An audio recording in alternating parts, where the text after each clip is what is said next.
स्वागत है दोस्तों आपका मेरे YouTube channel think positive pay. मैं डॉक्टर छविलाल भारत के संवैधानिक विकास की लेक्चर सीरीज में आज अपना 12वां लेक्चर लेके आप लोग के सामने उपस्थित हुआ हूँ। इससे पहले 11 लेक्चर हम लोग डिस्कस कर चुके हैं। उम्मीद है आप सभी ने उन सारे 11 लेक्चर को ध्यान से सुना होगा, देखा होगा। अब हम अपने 12वें लेक्चर पे की तरफ बढ़ रहे हैं और आज का जो टॉपिक है, 12वें लेक्चर का जो टॉपिक है, भारतीय परिषद अधिनियम 1919 है। इंडियन काउंसिल एक्ट 1919 के नाम से ये जाना जाता है। ठीक है, हम इस पे चर्चा करेंगे। इस अधिनियम को मॉन्टेग्यू चेम्सफोर्ड सुधार के नाम से भी जाना जाता है। जो 1919 का अधिनियम है उसे मॉन्टेग्यू चेम्सफोर्ड सुधार के नाम से भी हम जानते हैं। ठीक है, क्यों? क्योंकि मॉन्टेग्यू उस समय भारत सचिव थे और चेम्सफोर्ड कौन थे? भारत के वाइसराय थे और उसी के टाइम पे अधिनियम आया था, इसलिए इसे मॉन्टेग्यू चेम्सफोर्ड सुधार के नाम से भी जाना जाता। अब देखते हैं अधिनियम की पृष्ठभूमि क्या थी। तो पहली बात, 1909 का जो अधिनियम था, यानी इससे पहले का जो अधिनियम था, उसमें भारतीयों के स्वशासन की मांग को पूर्ण नहीं किया गया था। ठीक है, जिससे सांप्रदायिक आधार पर जो मतदान की प्रणाली की नीति थी उसने भी क्या किया था? असंतोष पैदा किया था। तो जो स्वशासन की मांग थी वो पूर्ण नहीं हो पाई थी, तो भारतीय क्या कर रहे थे? लगातार स्वशासन की मांग कर रहे थे। और जो सांप्रदायिक आधार पे जो निर्वाचन प्रणाली की व्यवस्था की गई थी वो भी नीति संतोषजनक नहीं थी।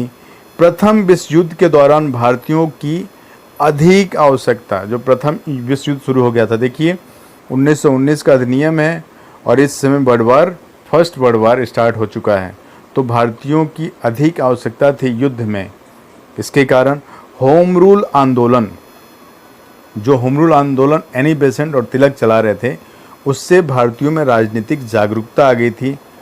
वो भी इसकी पृष्ठभूमि के रूप में जाना जाता है। 1916 कांग्रेस और मुस्लिम लीग का समझौता और 1916-17 में मेसोपोटामिया आयोग की रिपोर्ट, जो मेसोपोटामिया आयोग थी उसकी रिपोर्ट ने भी यह बात कही थी कि अंग्रेज भारत में शासन के लिए अक्षम नहीं है। इन सभी कारणों ने भारतीयों को ब्रिटिश प्रशासन में सक्रिय योगदान देने का अवसर प्रदान करने के लिए भारत सचिव मॉन्टेग्यू ने ब्रिटिश सरकार द्वारा प्रस्तावित सुधारों की घोषणा कब की है? 20 अगस्त 1917 को की। इन्हीं सुधारों का उल्लेख, जो सुधारों की जो घोषणा मॉन्टेग्यू के द्वारा की जाती है 20 अगस्त 1917 को, इन्हीं सुधारों का उल्लेख इस अधिनियम की प्रस्तावना में हमें दिखाई देता है। कौन कौन से सुधार थे, कौन कौन सी घोषणा की गई थी? तो कहा गया था ब्रिटिश भारत ब्रिटिश साम्राज्य का अखंड भाग रहेगा। ब्रिटिश भारत ब्रिटिश साम्राज्य का अखंड भाग रहेगा। ब्रिटिश भारत में उत्तरदायी शासन संसद द्वारा घोषित नीति का अंतिम लक्ष्य होगा। अगर उत्तरदायी शासन स्थापित होता है तो किसकी नीति का? संसद जो डायरेक्ट करेगी, डिक्लेयर करेगी, उसी नीति का अंतिम लक्ष्य होगा। उत्तरदायी शासन कैसे? धीरे धीरे प्रदान किया जाएगा। जो उत्तरदायी शासन है वो धीरे धीरे प्रदान किया जाएगा। उत्तरदायी शासन के लिए प्रशासन के प्रत्येक शाखा में स्वशासी संस्थाओं का क्रमिक विकास किया जाएगा। जो स्वशासी संस्थाएं हैं उनका क्रमिक विकास करने की बात की गई उत्तरदायी शासन के प्रशासन के लिए। मॉन्टेग्यू चेम्सफोर्ड रिपोर्ट के आधार पर जुलाई 1918 में ये जो रिपोर्ट प्रकाशित हुई, इसी के आधार पर यह अधिनियम पारित किया गया। आइए अब हम देखते हैं इसमें कौन कौन से प्रावधान थे। तो पहला प्रावधान किया गया, सांप्रदायिक निर्वाचन की प्रणाली का विस्तार किया गया। 1909 में केवल मुस्लिमों को प्रदान किया गया था, उसे तो बनाए रखा गया, किंतु अब इसे बढ़ा के किसको किसको दे दिया गया? सिख, ईसाई, आंग्ल भारतीयों और यूरोपियों पर भी इसे लागू कर दिया गया। चुनाव की प्रत्यक्ष प्रणाली, इनडायरेक्ट इलेक्शन वहाँ पे दिखाई देता है, यहाँ पे डायरेक्ट इलेक्शन को अपनाया गया। चुनाव की प्रत्यक्ष प्रणाली को अपनाया गया। महिलाओं को भी मताधिकार प्रदान किया गया। देखिए, महिलाएं भी मताधिकार, ये क्वेश्चन पूछा है, इम्पॉर्टेंट है। महिलाओं को भी मताधिकार प्रदान किया गया किस अधिनियम के तहत?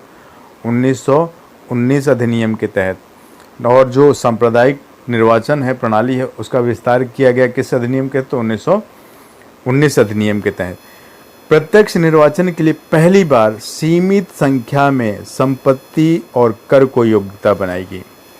जो डायरेक्ट इलेक्शन की व्यवस्था थी, कौन इलेक्शन में मतलब कौन भाग ले सकता था, कौन वोट दे सकता, तो उसके लिए क्या निर्धारित किया गया, संपत्ति और कर की व्यवस्था। कहा गया जिसके पास संपत्ति जो टैक्स देता है वही डायरेक्ट इलेक्शन में या निर्वाचन में या वोट देने का अधिकार रखता है। भारत सचिव और उसकी परिषद में बदलाव क्या क्या होते हैं। भारत सचिव तथा उसके विभाग का खर्च ब्रिटिश संसद द्वारा स्वीकृत धनराशि से करने का प्रावधान किया गया।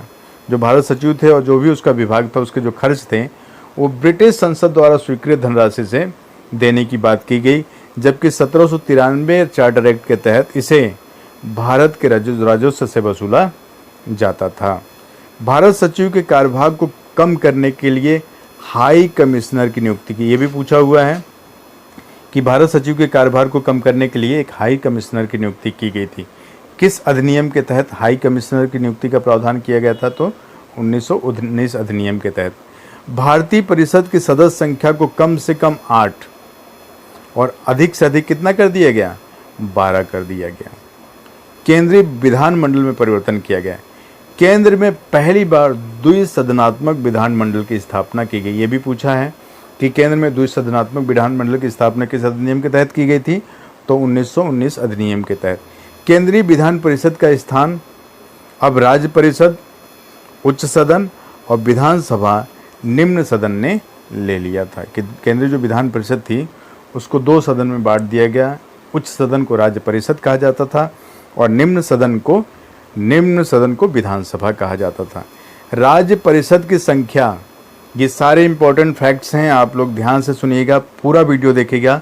राज्य परिषद की सदस्य संख्या 60 रखी गई। जो उच्च सदन था उसमें कितने सदस्य थे, 60 थे, जिसमें से 27 मनोनीत थे और 33 निर्वाचित होने थे। इनका कार्यकाल पूछा है कितने वर्ष था, तो उच्च सदन का कार्यकाल 5 वर्ष था। वर्तमान में जो हमारा उच्च सदन है उसे राज्यसभा कहते हैं और उसका कार्यकाल कितने वर्ष का है, 6 वर्ष का है। राज्यसभा का जो कार्यकाल है वो कितने वर्ष का है, 6 वर्ष का है। विधानसभा जो निम्न सदन था उसमें सदस्य संख्या कितनी की गई, 145 की गई, जिसमें से 104 निर्वाचित थे और 41 मनोनीत थे। निम्न सदन का कार्यकाल कितने वर्ष का था, तो 3 वर्ष का था। ये इंपॉर्टेंट फैक्ट्स हैं।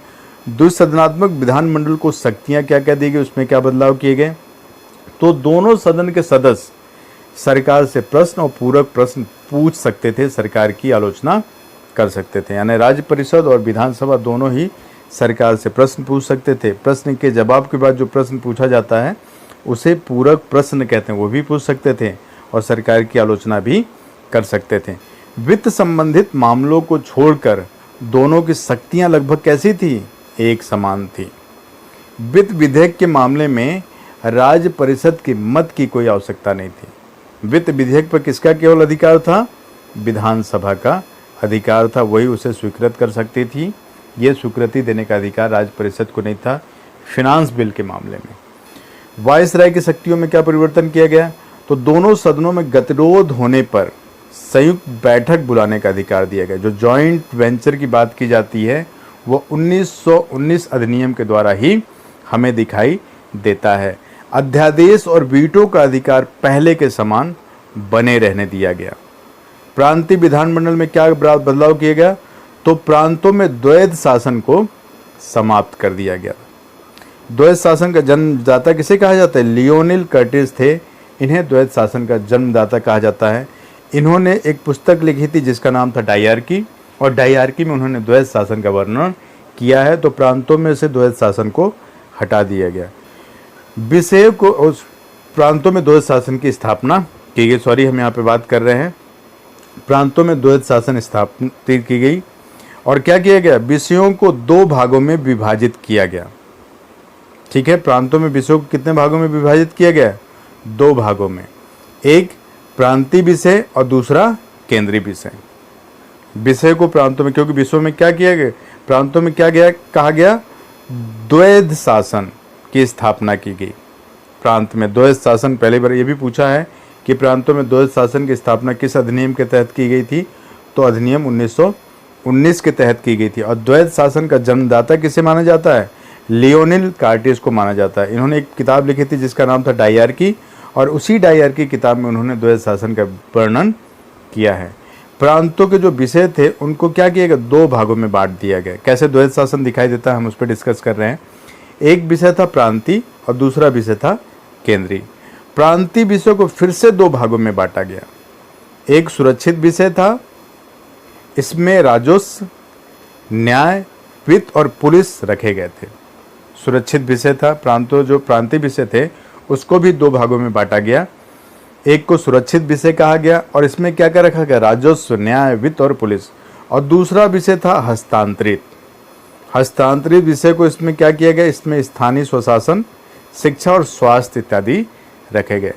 सुरक्षित विषयों पर का जो प्रशासन था, गवर्नर अपनी परिषद की सलाह पे करता था। जो प्रांत का गवर्नर था वो बिना परिषद की सलाह के सुरक्षित विषयों को प्रशासन नहीं कर सकता था। वो उनकी प्रशासन जब करता था तो परिषद की सलाह पे करता था। और हस्तांतरित विषयों का प्रशासन गवर्नर भारतीय मंत्रियों की सलाह पर करता था। यह मंत्री कहाँ से लिए जाते थे, जो भारतीय मंत्री थे वो व्यवस्थापिका सभा से लिए जाते थे और उन्हीं के प्रति उत्तरदायी थे, किंतु कानूनी तौर पर उन्हें गवर्नर नियुक्त करता था और गवर्नर ही उन्हें हटा सकता था। जो मंत्री नियुक्त किए जाते थे उन्हें गवर्नर ही नियुक्त करता था और गवर्नर ही हटा सकता था। जैसे वर्तमान में हम देखते हैं स्टेट असेंबली की बात अगर आती है तो इस व्यवस्था में गवर्नर की कार्यकारिणी को 2 भागों में विभाजित किया गया। एक गवर्नर और उसकी परिषद, जिसके पास कैसे विषय थे, सुरक्षित विषय थे और यह शासन का उत्तरदायित्वहीन भाग था, इसकी रिस्पॉन्सिबिलिटी नहीं थी और इनका व्यवस्थापक के प्रति भी कोई उत्तरदायित्व नहीं था। दूसरा था गवर्नर और उसके भारतीय मंत्री। यह अधिकार, इनके अधिकार में कौन सा विषय था, इनके अधिकार में हस्तांतरित विषय थे और यह शासन का उत्तरदायी पूर्ण भाग था और साथ ही साथ ये व्यवस्थापक के प्रति भी उत्तरदायी थे। इसी विभाजन के कारण इस व्यवस्था को द्वैध शासन के नाम से जाना जाता है। 1 अप्रैल सन 1921 ईस्वी से द्वैध शासन, 1 अप्रैल डेट है, 1921 ईस्वी से द्वैध शासन कहाँ किस किस प्रांत में लगाया गया, बंगाल, मद्रास, बम्बई, उत्तर प्रदेश भी आता है, पंजाब, बिहार, उड़ीसा, मध्य प्रदेश, असम में आरंभ किए गए। इसके बाद 1923 में इसे वर्मा, जिसमें एक अलग देश है, 1932 में उत्तर पश्चिम सीमा प्रांत में भी इसे लागू किया गया। तब से यहाँ यही प्रणाली लागू की गई थी। अन्य उपबंधों की अगर हम बात करें तो भारत में एक लोक सेवा आयोग के गठन की बात की गई थी। ये सारे इंपॉर्टेंट फैक्ट हैं, मैं बार बार कह रहा हूँ, आप वीडियो को पूरा देखेंगे कि भारत में एक लोक सेवा आयोग के गठन की बात किस अधिनियम के तहत की गई थी, तो 1919 अधिनियम के तहत। सर्वप्रथम केंद्रीय बजट को राज्य बजट से अलग किया गया, ये भी इम्पोर्टेंट प्रश्न पूछा है। अधिनियम की प्रगति की समीक्षा के लिए 10 वर्ष पश्चात एक आयोग के गठन की बात की गई थी। किस अधिनियम में, इसी अधिनियम में, और इसी के तहत साइमन कमीशन का गठन किया गया था। इसके अलावा अगर हम बात करें तो सर्वप्रथम भारत को स्वतंत्र डोमिनियन की स्थिति प्रदान करने की बात की गई थी। स्वतंत्र होगा लेकिन किसके अधीन होगा, ब्रिटेन के अधीन होगा, इसलिए स्वतंत्र डोमिनियन की बात की गई थी। सर्वप्रथम उत्तरदायी शासन शब्द का पहली बार प्रयोग किया गया था, पहली बार उत्तरदायी, रिस्पॉन्सिबल गवर्नेंस की पहली बार बात की गई थी। भारत सचिव थे मॉन्टेग्यू ने शिमला में वाइसराय चेम्सफोर्ड और अन्य नेताओं से विचार किया था। ये स्थान पूछा है कि भारत सचिव ने वाइसराय चेम्सफोर्ड से और भारत के जो अन्य नेता थे वहाँ उनसे कहाँ मुलाकात की थी, तो शिमला में की थी। तो दोस्तों इस वीडियो में बहुत सारे महत्वपूर्ण फैक्ट्स हैं जो परीक्षा की दृष्टि से बहुत ही उपयोगी है। मेरा प्रयास था उन सभी चीज़ों को आप सभी के सामने लेके आना। उम्मीद है ये वीडियो आपको पसंद आया होगा और आपके लिए उपयोगी साबित हुआ होगा। आज के लिए इतना ही। मैं उम्मीद करता हूँ कि आप मेरे वीडियो को लाइक करेंगे, शेयर करेंगे और सब्सक्राइब करेंगे। आज के लिए इतना ही, धन्यवाद।